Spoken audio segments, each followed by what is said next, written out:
A long time ago, I heard about the beautiful waterfalls located at the bottom of the Grand Canyon.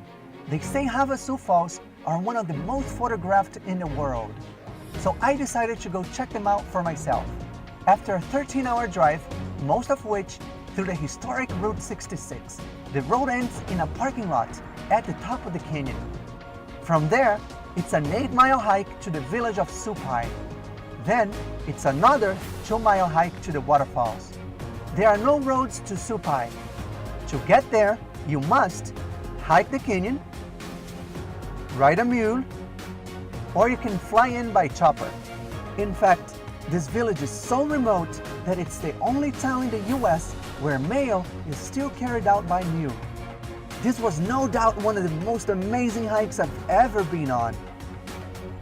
3 days walking through this canyon. All alone.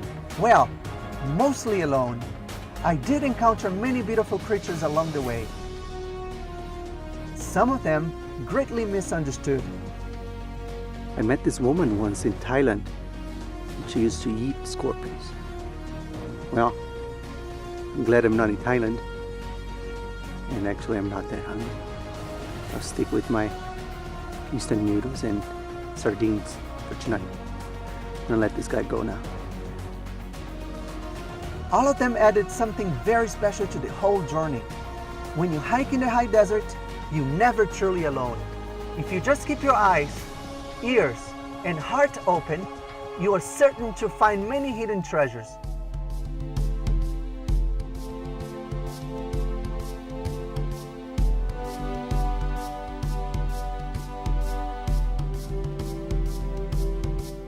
And to be able to see sunrises, sunsets, and the full moon rising over these canyon walls is definitely a privilege. To experience the first snow of the season and to take a plunge on the cold blue waters of Havasu Falls is something I remember forever. But if you're going into the wild, you'd better have at least 3 things with you: drinking water, shelter.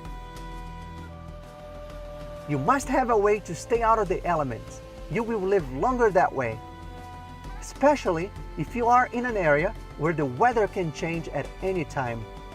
And food. You can go up to 2 weeks without eating, but it never hurts to bring a few snacks with you. After all, you will have a much better time if you're not starving. In the village, I met this lovely lady called Linda. This is Linda. Say hello to Brazil. Hi Brazil, I'm Linda.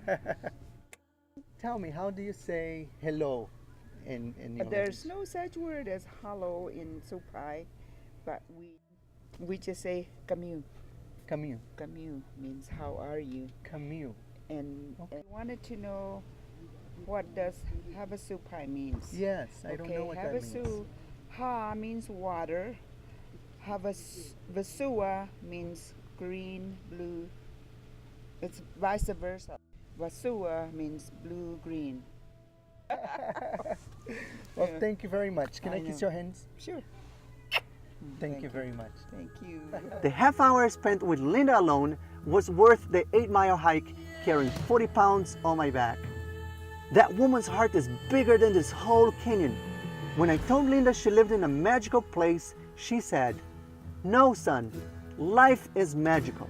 And our journey here on this earth is very brief. So enjoy yours," she said. "And when you get to my waterfalls down there, be nice to the river and remember, we all live downstream from someone else." Wow! I think I only now start to make sense of these powerful words.